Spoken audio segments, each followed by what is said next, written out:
Hey, you're about to hear our brand new podcast, My Crazy Family. And if you like it, I need your help. To let other folks know that this show exists, we need reviews on Apple Podcasts. So if you got about 10, 15 free seconds, please head over to Apple Podcasts, leave us a quick review, and I'll make it worth your while. Send me a screenshot of that review, and I'll enter you into a contest to win a $500 Amazon gift card. So leave the review on Apple Podcasts, send me the screenshot to contest@crazyfampod.com. That's contest@crazyfampod.com. And later in the year, we'll randomly pick someone for that $500 Amazon gift card. So please leave that review at Apple Podcasts, then send me the screenshot. Contest@crazyfampod.com. And thanks. You know, it's always fun when you introduce someone to the internet that really just shouldn't be on the internet. Sometimes it's really kind of scary what you see them doing on the internet. We got a story on today's episode of a dad that gets online and ends up meeting a lovely woman in China. Chaos and sabotage ensue. My Crazy family. My Crazy Family. That indeed it is. Welcome to the program. Be sure to press subscribe wherever you download podcasts so you don't miss any episodes of the show, and leave us a review there on Apple Podcasts. And by all means, share your crazy family story with us. Go to our website, crazyfampod.com. You can write in right there. The phone number is there as well. It's 1-833-CRAY-FAM. 1-833-272-9326. Call it 24 hours a day, 7 days a week, anonymously. Share your crazy family story with us. We would absolutely love to hear it. Tony and Stacey Cole with you on today's episode of the program. What's going on? We got a lot of stuff to talk about. And one thing that a friend of mine asked, so this whole crazy family thing, what makes you feel like you're qualified to have a podcast about that? And I cocked my head and I went, really? Are you new here? I come from a line of crazy family stories. One day I will tell some of the stories, and they're outrageous. And I think, Tony, you've got some yourself. Yeah, don't you? I feel like, anyone who's lived life a little bit is qualified to do this podcast, because you even if it's not your own family, you encounter people, you encounter families, and, just through circles of friends, or more so working in media my whole life, you encounter a lot of interesting people that you go, oh my God, thank God they're not my family. But you do wonder what the stories are like from within those walls. And this show kind of brings that out. It really does. And we certainly don't sit here and criticize. Let's put it this way. We don't criticize the people who write in. The story, the family, it's like, wow, good on you for getting, some perspective on your family and realizing that things aren't right, because there is power in being able to sit around, kind of going back to caveman days where they probably sat around and compared stories, If you could read the hieroglyphics, there's also like, oh my God, look at this crazy family story. And then they did what with that bison? Oh my exactly. gosh. What is that stick figure doing with that bison? Oh my God. Yeah. Well, we get a little bit of that. So yeah. Diving into our first story. I hope you're ready for this. Mm-hmm. All right. It says, my dad was always a violent, angry man, not much of a drinker or anything like that. Although for the longest time, he would leave his bongs around the house. So then when he started getting disability from the government for his arthritis and injuries, he began spending all his free time on the internet. Ooh. On his computer, he met a Chinese Asian woman behind my mother's back, and he would send all sorts of media and files to her. Oh, God. Eventually, what? It got serious to the point that she would send nudes to him and random knickknacks to us kids and the family through the mail. What? Who doesn't like some random Chinese knickknacks being sent to you by your dad's secret lover? Oh, my God. That's screaming, I'm going to be your stepmom someday. I hope you like me. Yeah, it really is. I am trying to buy your love early on. Enjoy the tchotchke. Good God. Then it goes on. Then she decided to visit Canada, which has a border only a couple states up north from us. And my dad took a road trip to see her while she had her visa. About 6 months later, my dad took his turn and visited visited Hong Kong for about a month to see her. God knows what happened down there. But a couple weeks in, my mom gets fed up and makes the long distance phone call to him while he's with this chick and tells him she wants a divorce. She filed a restraining order preventing him from coming into our house. This got him pissed, and he pretty much lost it. When he came back to the States, he would routinely take things from the house when he thought no one was there, and he would spout crazy nonsense about my mom's side of the family. Not only did we soon find out that he was checking up on our house's calendar to see what we were up to, but he was also messing shit up, like putting fiberglass in my brother's gas tank and sugar in my mom's. Turns out fiberglass does work, for your information, and no, we're not advocating for that. What does it do? Have you ever put anything in anybody's gas tank? No, I know you can't do sugar, but what the hell does fiberglass do? Just kills it? I don't know if does it melt? I don't know. I've heard of sugar. Go ahead. I'm going to look that up while you continue. Sounds good. Well, the story goes on that he also quit cigarettes and lost a ton of weight while he was remodeling the new house he bought a couple towns over. And this is where the story takes an even darker turn. Mm-hmm. One day while he was sleeping at my grandmother's house, he laid down for a nap. It was the day before Thanksgiving. His heart exploded, pooling all of the blood on one side of his body. Well, I'm a former EMT. I can tell you he was dead. It doesn't work out well. Uh-huh. And that's the end of the story. That's it. Wow. So it just kind of ends. And he's just like, dead. Yeah. Just like he did. Gosh. I'm still trying to see what I'm finding, like fiber tank or fiberglass gas tanks. What happens? Great. Now the feds are going to roll up on you. Less in a gas tank. The test was made using the company's most resistant upon. What, are you just going to go pull that out from the attic walls and just shove that into somebody's gas tank? What a weird thing to decide to do. I don't even know what this does. Probably nothing good. If he's like stuffing it in there like he's doing sugar. So I don't know exactly, but wow. I guess the question with that whole story is just why? If you're going to be unhappy in your marriage, you're going to go have an affair with a woman in China. Nonetheless, couldn't pick it any easier way of having an affair than someone across the world. And you're obviously going there, and it's pretty obvious what's going on. Why don't you just get divorced? Why don't you just say, because you're just creating more insanity. You're not going to be happy with that situation and your family kicking you out, and they have every right to at that point. Why not just get divorced? Wouldn't that make it all so much easier? It really would. And, it also makes me wonder, was he being catfished? What ended up happening with this woman? He obviously went to Hong Kong and met somebody. So there was somebody truly there, I would think. Yeah. Just didn't really say what happened. So he gets over there and he dies. Is that how that? Because I was it sounds like he came back to the United States, okay. Messed around with some gas tanks for a bit. Okay. Would show up at his former house, take a look at their family calendar, see what they were up to, and then one day before Thanksgiving, he dies. That's it. I wonder if it was a catfishing thing. He was so angry that he fucked up his life for nothing, and then wanted to get back in by being insanely controlling, which is what a lot of dumb guys do. In ways of thinking that, this will show them that I care. I'm going to be real fucking creepy.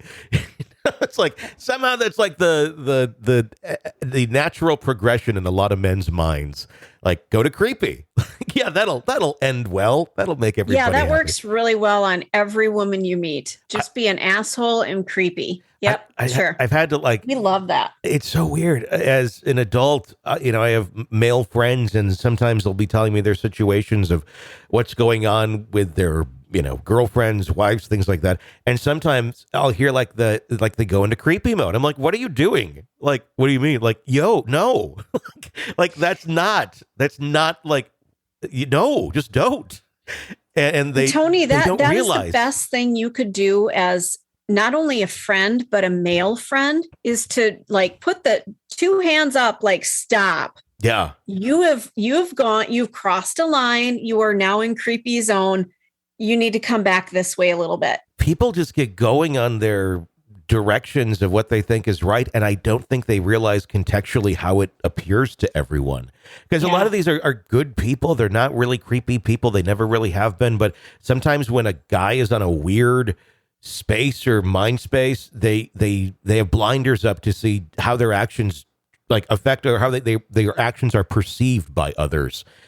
And it's no way an excuse, but that's the only way I can look at this sometimes when I hear some things like, dude, no, like that's not going to go over well. That's not going to come across in any sort of way that you think it's going to. You're not going to be sitting down for a picnic dinner later and staring into each other's eyes going, I'm so glad you did that. That really made me want to come back. It's like, well, do you think it's hormones? Do you think, the little guy gets involved and we're just, the blood flow is not at the brain anymore. And that's where things go awry. Yeah. I think if someone who is, a little bit unbalanced emotionally, you get a lot of that where it ends up just being a rush of thoughts and how they're going to handle it. And it's very reactionary. And a lot of people don't take the moment to sit down, reevaluate, think it through. They just react. And then you get creepy when you just react. Yeah. I think we're used to creepy from like teenage boys and things like that. But in adulthood, you kind of hope that you've figured things out. And creepy is not an okay thing to be described as when you're an adult. You'd think that people would. But I it's kind of funny because I always thought, when we get older, there'll be less creepy people. There's more creepy people. I think more people like descend into creepiness as they get older than actually come out of creepiness. Oh, I agree. And I think you end up, working in an office with some of these creepy people too. And like you have to see them every single day now. Mm-hmm. That's the joy now, though, of remote work that everybody does these days. That I guess is that the good thing that's going to have come out of COVID is that people can work from home without a whole lot of, let's apply for this through HR and give us a reason. Now it's like, I like my dog. That's all you need to say. You can work from home. It's like, hey, that works for me. I think it's a great idea to not have to work around some of these people, but I can also see it backfiring too, that now people who were getting some socialization, gone. Just like dogs, now they're not. And we've seen what's happened to dogs through the pandemic, that have never been socialized. Well, now we're going to have a bunch of people like that too. Oh, I think we're already seeing it, especially on True Crime Today, the other podcast. I think we're seeing total results of the social impact of all of this in isolation. People went fucking insane, essentially.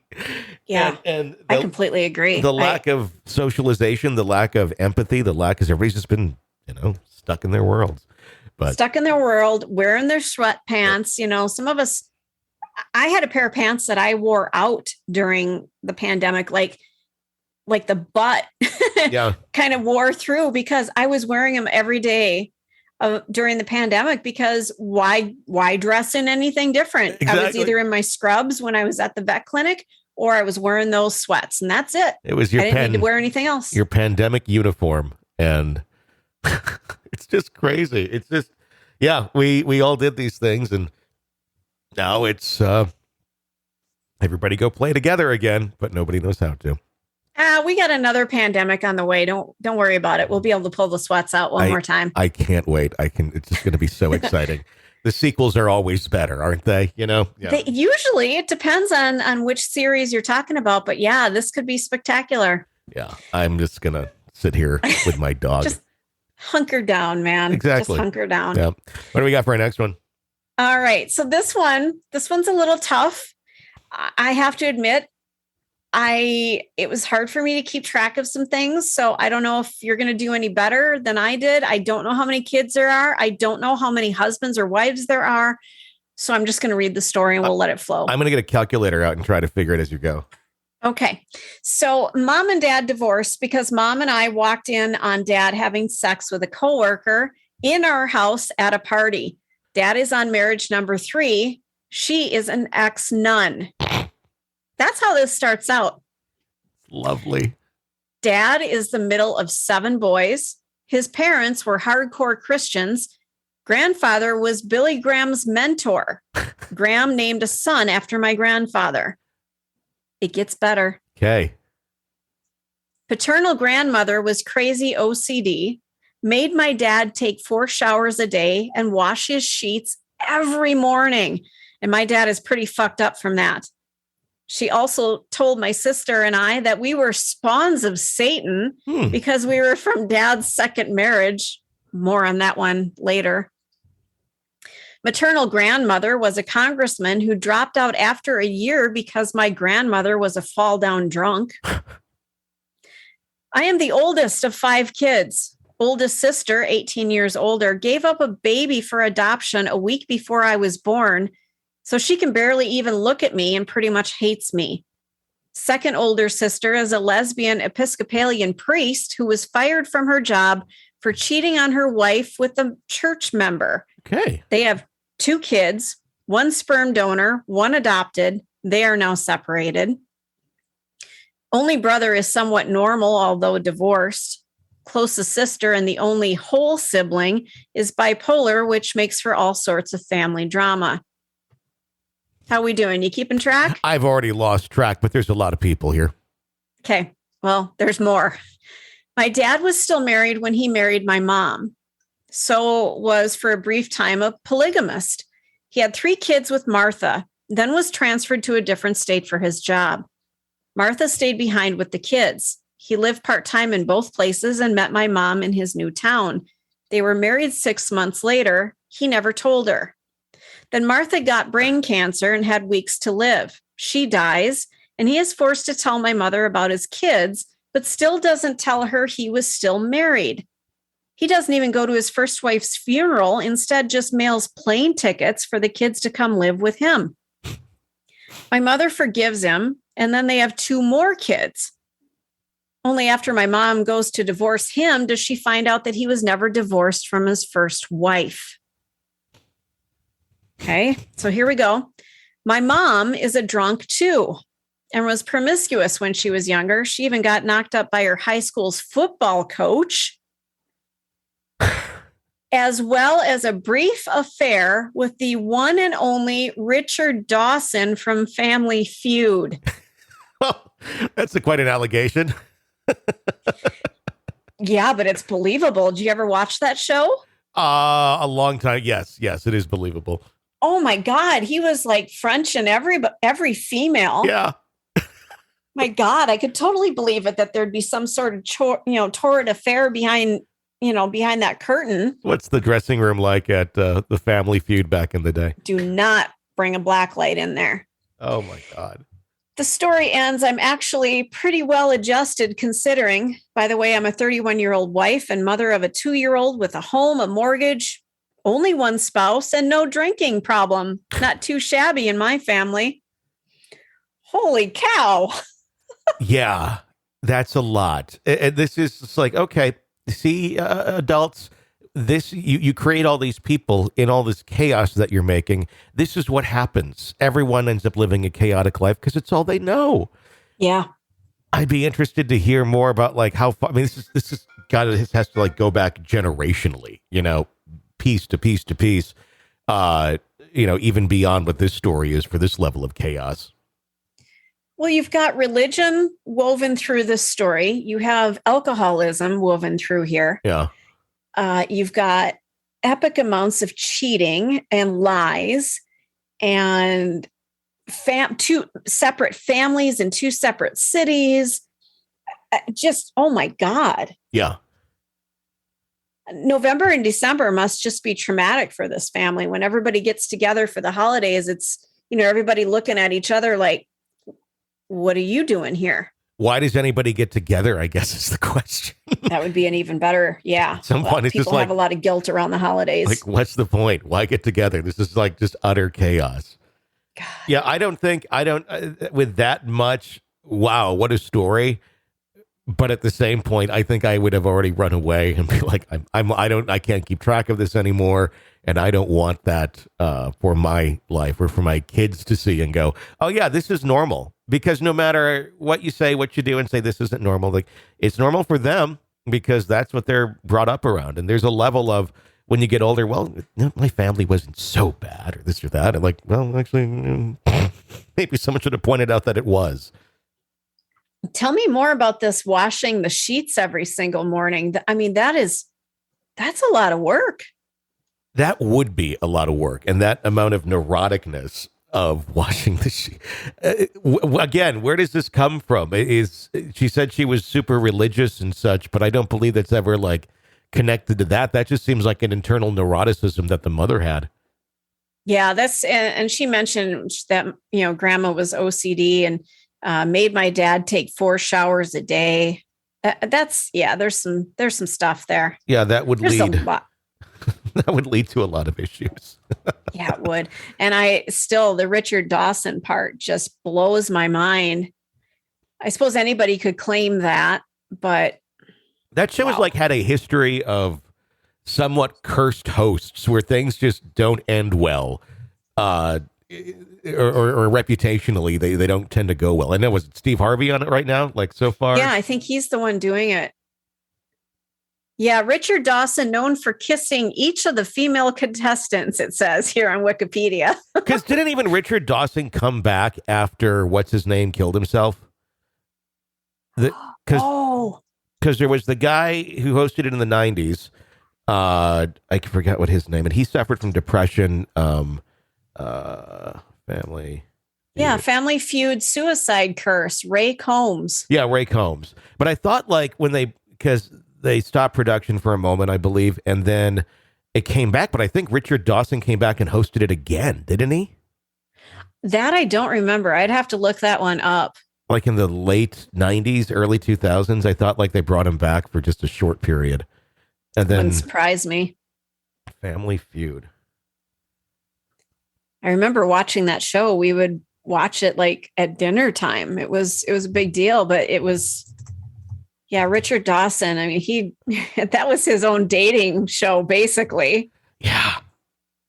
Directed, looking for the hosts who hosted it from when to when. 99 to present.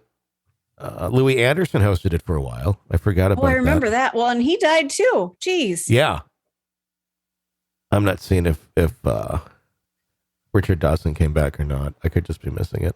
But yeah, no, that's an interesting story there. I think there's like an True Hollywood story on Family Feud that I read a long time ago that was kind of compelling. What do we got? What do we got for our next one? Oh, yeah. I was looking up Richard Dawson. Let me get back to my story. Okay. The next one is my father is histrionic. So I have a lot of stories. And for those of you who may not know what histrionics are, it's an exaggerated dramatic behavior designed to attract attention to yourself. It goes on to say, when I was younger, he was jealous of my grandmother, my mom's mom, and didn't like my mom talking to her when she called. Soon my mom figured something was funny with the phone line because nobody could reach us at certain hours of the day. I was a smart kid. I did a bit of snooping around the house, followed the phone lines looking for a break, and found my dad had a box rigged in the basement where he'd switch the phone between the 2 lines. Since we could still call out, it took us a while to figure out what he had done. I think he had the bills mailed to the post office that he tried to keep a secret. I think after my mom confronted him and he stopped switching the lines, but he kept the second line hooked up to a phone in the garage. And I think he called 900 numbers from out there. Now, 900 numbers, that's probably from a while ago. Yeah. Very expensive. Yeah. Yep. And weren't they, I mean, they're basically like sex lines, right? There was psychic lines, there was sex lines, there was party lines, there was all sorts of things where you could interact depending on what you wanted to do. Yeah, I'm going to look that up real quick here. They do still exist. They're called pay per call services because you're charged for the call itself and information or service provided. They're very expensive. Yeah, it would be like $3.99 a minute or $4.99 a minute. I mean, this is pre-internet porn and all that too. So people would be like calling these people, and these operators would, talk dirty to them, and then that would be the thing. Yeah, and then the bill shows up and surprises the living crap out of everybody. Yeah, that's something you really couldn't hide if you were if you were into that. And unless you're the only one that's looking at the bill. Well, yeah, if you're a single person and nobody else is in the house and you get the bill, that's fine. But yeah, you'd have to hide that shit. You'd have to have it. And the thing is it was tied to the address of where the phone was. So you couldn't just have it, billed somewhere else. It actually came to the address on your where the phone bill. was. It came on your phone bill. It was on your bill. Like you were paying it through your phone bill. So it wasn't you like, couldn't hide from that. No. So it's on the bill and it says usually what it is. And sometimes wouldn't they do things where it would be like, it'll like give it a different name on the bill. So it's not as obvious as to what the hell you're doing. Yeah. It was like, something being mailed in a plain brown box, not indicating what it really was. And everybody knows exactly. Although with Amazon, everything's in a plain brown box. But yeah, it's that was the world of 900 numbers. I remember I used to prank phone call 800 numbers because there was a lot of times in the late 90s where they realized nobody's calling 900 numbers because they're too expensive. But if you call an 800 number and then they just get your credit card information there, but you can usually, there was a thing where you could talk to them for like a minute or something. And I would try calling the psychic ones. And I remember fucking with those people. It was my pastime. Again, pre-internet. What are you going to do? Let's call the psychic line for a few minutes. And I remember even one time, I was working in radio, so I was like 14 or 15. And I remember getting something where somebody wanted to promote their psychic line and they gave us X amount of minutes. And I just used them for myself in the production room. I just rolled tape on it and said crazy shit and then ended up using it as bits. Oh my God. How did it work? You know what? There was one that I was 14 and stupid. And I think I remember them giving me like love life advice. They're like, oh, the girl that you're dating right now. And they gave you like such generic things. But when you're 14, you'll believe almost anything. And there was enough where I was like, oh, wow, this really must be something. But it was just in my fucking head. But it was, I did that. But I also remember just like saying really strange things to them. Like I remember insinuating that the love of my life had gone, but I would not say what the love of my life was or who it was. Oh, no. And I just slowly kept inching it in to, I just miss petting them at night. And, and it goes and goes and goes until eventually they realize that it's like a goat or something that is your lover that you're missing because it went off to be slaughtered.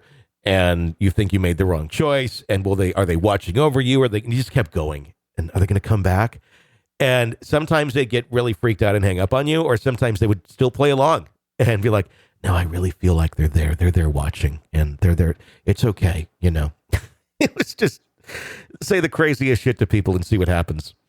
I'm surprised that they would hang up on you because they are making a shit ton of money off of something like that. Yeah. They would be, but I think sometimes they just realize, there's nowhere they can take this call unless they wanted to just play along. I think I'm going to guess you got some people in that world that take it seriously and they really believe they are psychic, which maybe some are. And the rest are viewing it as a part-time job and they just, they're going along with the flow of things.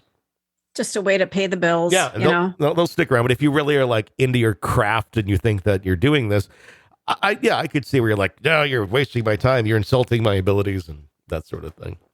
That's just epic. It's great fun though. I love doing that. I could totally see you doing that. Absolutely could. Absolutely. The other one that was fun to prank call in the 90s was Nintendo of America. They had their phone number was like on the back of every game. If you have troubles or something, call this number. And I remember calling that one. That was, I memorized the number. I still have it in my head. I can tell you to this day. I couldn't tell you my daughter's phone number or even anyone else's phone number at all today, but I can tell you Nintendo's phone number because I used to prank it so much from payphones. Okay, I have the number up on my screen. What was it? 800-255-3700. Oh my God! Yeah. Yeah. Holy shit. Yeah. And I'm not advising anyone to prank call Nintendo, but I remember I would do things where, okay, because they're there to like give technical assistance, not game help. And I would be this bumbling fool talking about how I'm trying to get my Nintendo hooked up. I'm like, okay, well, I got the Atari controller here. Now, where does that joystick plug into? I'm like, well, that's the wrong controller. Okay, let's do this. Okay, I got Well, is there supposed to be flames? Is that part of the show? Is that what this? There's flames. Well, it sparked for a second, and I had a Kleenex over there that earlier I was watching some stuff. I was looking at some magazines, and I just set my Kleenex there. But I think it got a little singed. Is that normal? And then eventually you lead to, I'd have sound effects that have like, the sound of fire, and then fire trucks coming and screaming and all, like, oh my God, they're coming to get sir, are you okay? Like, no, this damn Nintendo's on fire. And you just say the craziest shit. It was so much fun. Oh my God, seriously. This is the shit now people do this sort of stuff on YouTube. Like, I was doing it in the 90s, but I couldn't broadcast it. I was just doing it for my own joy. Well, and I can attest to it, because when you and I worked together so many years ago, you were pulling shit like this all the freaking time. Oh yeah, on the air. It was so much fun because it's entertaining. I mean, now you can't do it anymore because, well, nobody has employees at radio stations. But right, there's no personality or anything like that. I've always thought about. I have done a little bit of that here on this show every now and then, or on Real Ghost Stories. But it's been a while. We called some hardware store for something, but I forgot what it was. Probably involving goats and love. I don't remember. Every once in a while, you just got to kind of go do it. Well, it's funny that you bring that up, and I'm going to screw this up, but there is I think it's a fuel pump. Okay. That if you call a auto parts store, the guy's going to get really pissed at you for asking about it. Really? Yes. Why? God, my brain. I can't remember what it was. There's something. Is it for a Nissan or a Datsun? Let me look it up. Okay. And you just call like any auto parts store, and yes. nobody wants to deal with this thing? Yes. Okay. This is so important that I'm going to text a friend of mine and ask what it is right this second. This is going to make you never want to buy whatever vehicle this is. I don't know. I've never had it where they're like that angry about like, oh my God, no. But I suppose every industry has something like that. Yeah, there's something. I think it looks like a penis. Oh God. And okay, I just sent the text. Okay. Pump penis. Now I'm penis pumps. Oh God, I've typed in the wrong thing. Look at what you're going to be on. You're going to get some new Amazon listings there for you. I will find this. Oh yes, got it. Okay. It is a Tacoma water pump gasket. Yes. Yes. And if you look it up, it looks like a penis. Ask for a 1997 Toyota Tacoma water pump gasket. Tell them you were given the wrong one earlier and want to make sure they have the correct one. Ask them to describe it to you. You'll never get a bad answer. Enjoy. This is totally a Tony prank. It totally is. I wonder how often auto parts stores get pranked with this. And yeah, that totally looks like that. That's funny. Yeah. Isn't that great? A 97 Toyota. Yeah. Maybe I'll do that sometime when I'm bored. Please record it. I will. Please record this. That'll be fun to do. I will. Or at least call me and I will take part with you. I'll have to figure out an auto parts store in Canada to call. That's what I used to do. You could call Canada. So it was out of the U.S. But there you go. All right, that's going to wrap up today's episode of My Crazy Family. If you like the show, be sure to press subscribe wherever you download podcasts and share your crazy family story with us. Give us a call toll free at 833-CRAY-FAM. That's 833-272-9326, 24 hours a day, 7 days a week. And share those stories with us. We do greatly appreciate that. Until next time, for Stacy, I'm Tony. Thanks for listening to My Crazy Family. My Crazy family. family. My crazy Family.